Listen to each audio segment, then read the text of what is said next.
Selamat pagi, selamat datang rekan-rekan Askrindo di Askrindo Corporate University.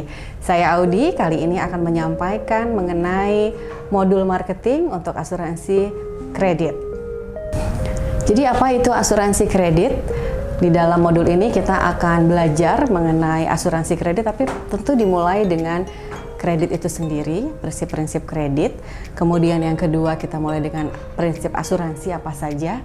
Kita meluas dan memfokuskan pada asuransi kredit. Lalu sedikit pengenalan mengenai risiko. Apa sih kredit itu? Kalau berdasarkan undang-undang perbankan, kredit adalah sejumlah uang atau sejumlah tagihan berdasarkan kontrak atau perjanjian pinjam-meminjam antara bank dengan pihak lain, di mana pihak lain itu mempunyai kewajiban untuk melunasi pinjamannya dalam jangka waktu tertentu. Bank memiliki 3 pilar utama di dalam bisnisnya. Pertama adalah menghimpun dana pihak ketiga yang teman-teman kenal dengan deposito, tabungan.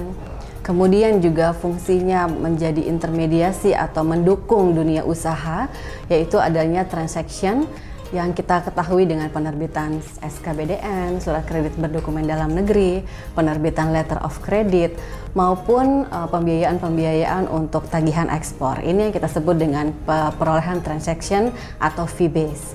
Kemudian fungsi yang terakhir adalah sebagai penyalur kredit. Penyalur kredit kepada pihak-pihak ketiga, baik kepada individu maupun kepada dunia usaha. Sekarang kita fokus pada fungsi bank sebagai penyalur kredit. Ada berapa macam jenis kredit? Jenis kredit dibagi menjadi 2, yaitu berdasarkan jangka waktunya dan berdasarkan penggunaannya.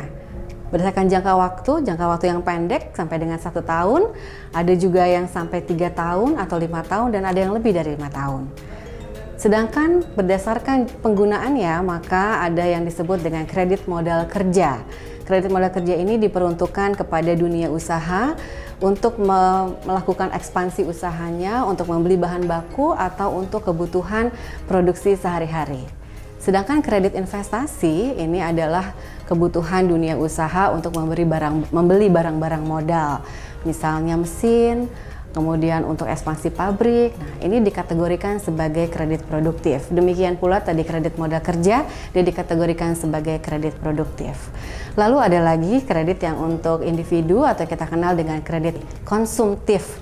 Ini adalah untuk pemberian kredit kepada individu seperti pembelian rumah, dan jangka waktunya bisa 10, 15 tahun, bahkan 20 tahun.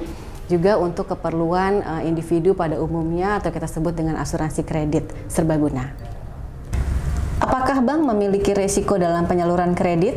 Tentu. Oleh karena itu, bank menggunakan analisa 5Cs atau 5C untuk melakukan pengukuran kemungkinan risiko yang akan timbul dalam pemberian kredit. C yang pertama dikenal dengan karakter. Apa yang diukur dalam karakter? Tingkat kepercayaan, pengelolaan rekening bank, reputasi bisnis, dan perilaku pribadi debitur. Apa C yang kedua? Capacity. Capacity meliputi kapasitas manajerial, kapasitas teknis, dan struktur internal perusahaan. C yang ketiga dikenal dengan capital. Kemampuan debitur dalam hal penyediaan modal sendiri atau self-financing, fund sourcing seperti loan, capital market, dan equity market, existing resources yang telah dimiliki, dan leveraging resources.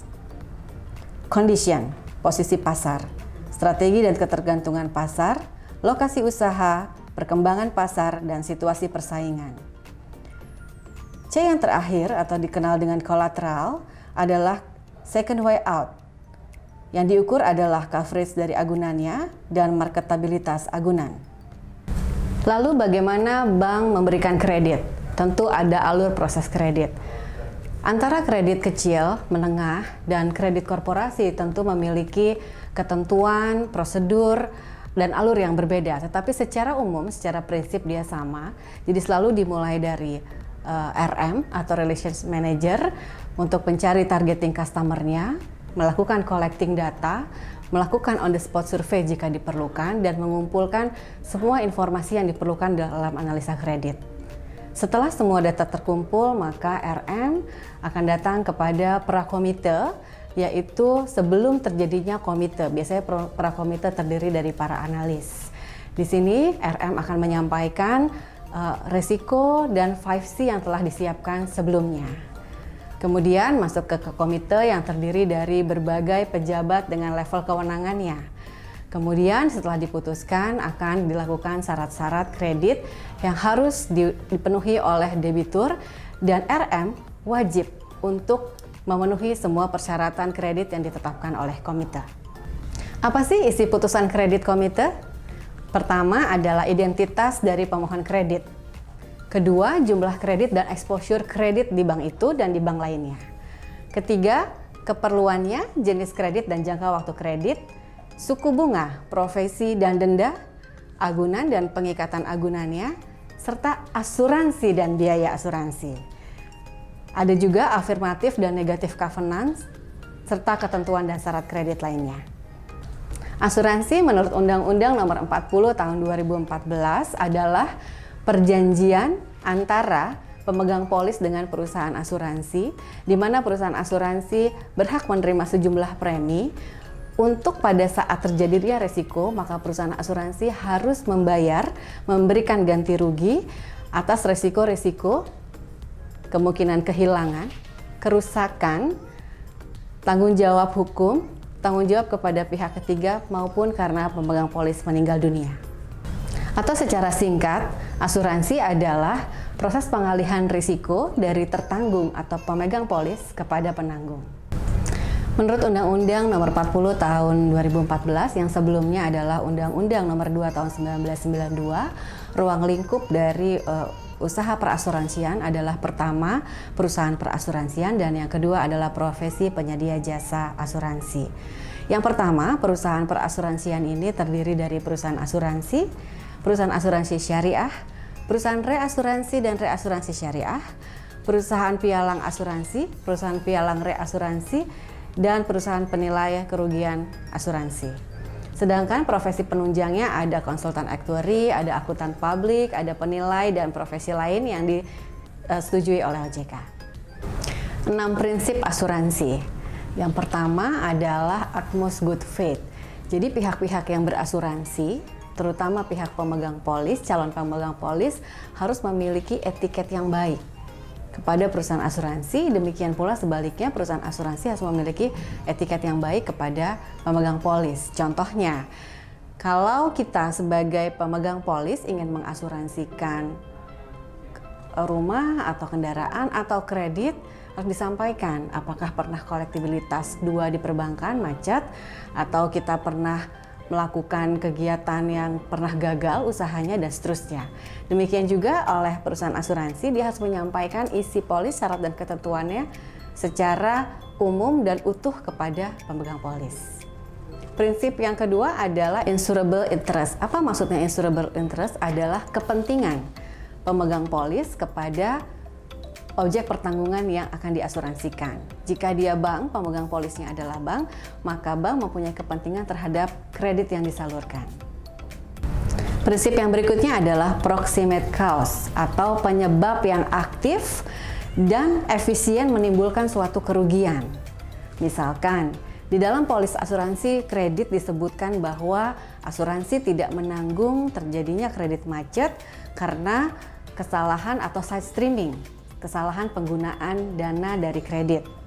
Kemudian waktu terjadinya macet, maka perusahaan asuransi akan mencari penyebab utamanya terjadinya kredit macet. Kredit macet ternyata dikarenakan oleh kesulitan keuangan. Lalu kita analisa lagi kenapa terjadi kesulitan keuangan. Oh, ternyata karena dana kreditnya digunakan untuk penggunaan yang lain yang tidak sesuai dengan tujuan kredit awalnya. Oleh karena itu, maka perusahaan asuransi tidak bisa membayarkan ganti ruginya. Prinsip berikutnya adalah indemnity atau ganti rugi. Perusahaan asuransi harus memberikan indemnity atau ganti rugi apabila risiko yang ditanggung terjadi. Namun, ganti ruginya tidak boleh melebihi atau memberikan keuntungan kepada pemegang polis.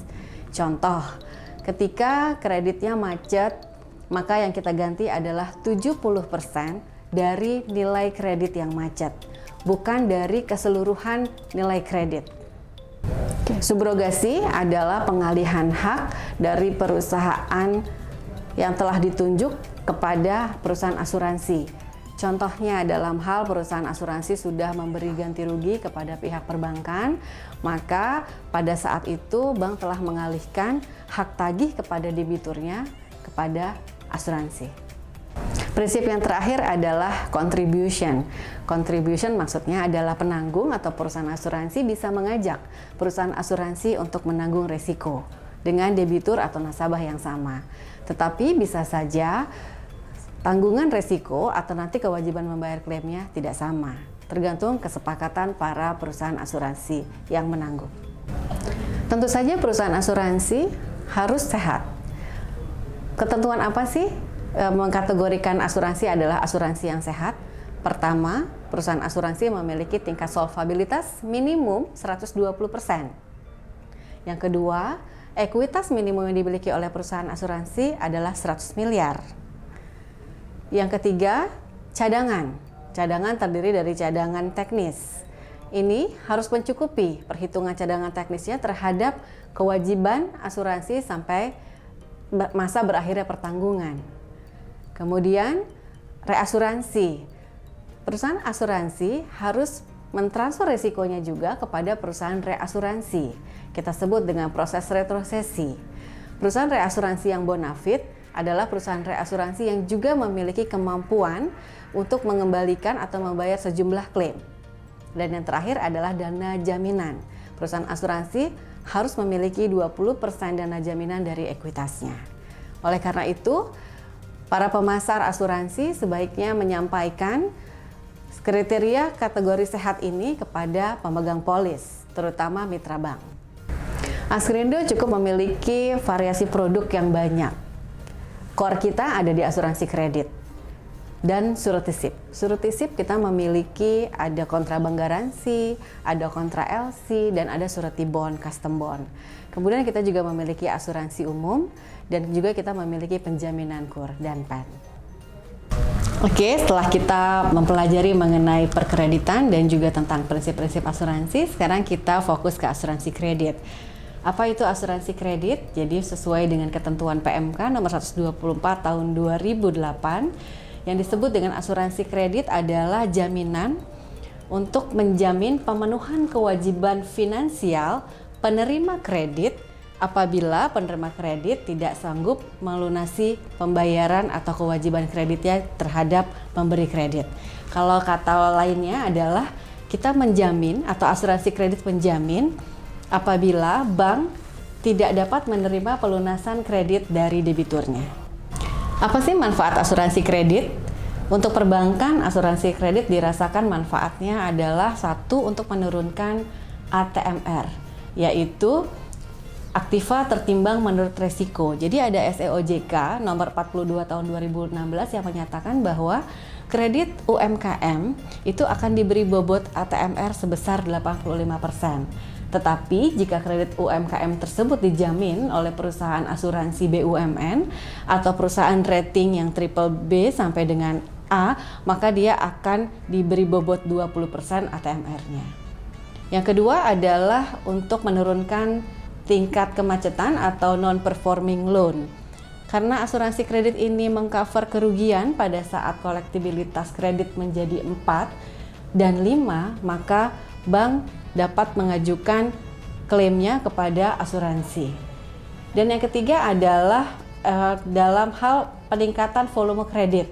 Dengan diasuransikan, tentunya bank bisa menurunkan atau merelaksasi ketentuan mengenai agunannya. Jika tidak diasuransikan, maka agunan setiap proses kredit adalah 100-120% atau bahkan lebih. Tetapi jika dijamin oleh asuransi yang penjaminannya senilai 70-80%, maka bank dapat memberikan relaksasi agunan terhadap debiturnya. Demikian juga dengan nasabah. Nasabah mendapat keuntungan dari proses asuransi kredit. Karena apa? Pertama, debitur atau nasabah mendapat akses dari asuransi untuk ke perbankan.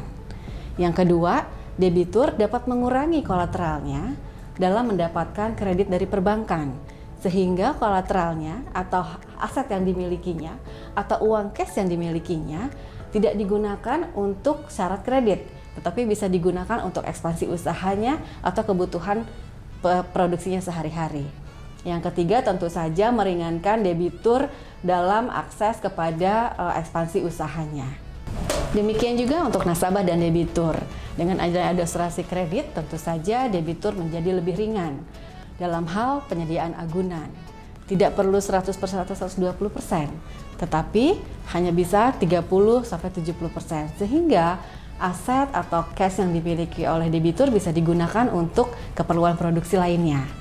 Dan yang kedua adalah debitur terbantu oleh asuransi untuk mendapatkan akses ke perbankan. Kalau jenis-jenis kredit kita membaginya berdasarkan jangka waktu kredit dan penggunaannya.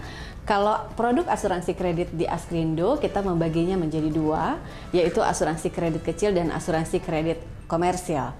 Asuransi kredit kecil terdiri dari program seperti KUR dan PEN, dan asuransi kredit kecil bukan program. Kemudian asuransi kredit komersil terdiri dari kredit modal kerja dan asuransi kredit investasi. Apa bedanya? Dalam proses akseptasi kita membaginya menjadi dua. Kalau asuransi kredit kecil biasanya pola penutupan akseptasinya adalah menggunakan CAC atau Conditional Automatic Cover, biasanya besarannya sampai 500 juta. Sedangkan untuk asuransi kredit komersil penutupannya menggunakan pola CBC, CBC atau case by case. Ini dari 500 juta sampai tidak terbatas. Apa saja fitur-fitur asuransi kredit? Yang pertama adalah resiko yang ditanggung, yaitu sejumlah outstanding dari pelunasan kredit yang belum terbayarkan. Yang kedua adalah nilai pertanggungan, jadi yang kita tanggung adalah sebesar dengan plafon kredit yang diberikan oleh bank. Kemudian rate-nya bagaimana? Rate-nya kalau kredit komersial rata-rata di 1,5% atau sesuai dengan analisa dari analis asuransi kredit. Dari cash collateral juga begitu, minimum 10 atau 20% atau tergantung dari hasil analisa risiko oleh analis atau underwriter. Kemudian untuk hak claim adalah pada saat kredit atau kolektibilitasnya mencapai 4. Untuk asuransi kredit kecil dengan pola penutupan Conditional Automatic Cover atau kita sebut dengan CAC, ini bisa dilakukan apabila kita dengan perbankan sudah ada PKS dan nilai CAC-nya sampai dengan 500 juta. Sehingga apa yang dilakukan? Apakah kita perlu analisa? Tentu di dalam akseptasinya tidak perlu lagi karena sudah secara otomatis kita accept. Kita hanya menunggu deklarasi penyaluran kredit dari bank setiap periode tertentu dan kemudian kita terbitkan polisnya. Tetapi kita lakukan analisa di depan sebelum kita menandatangani PKS. Apa saja yang perlu kita lihat dari bank atas CAC untuk asuransi kredit kecil? Pertama adalah portofolio kredit dengan NPL-nya, histori selama 2 atau 3 tahun sebelumnya.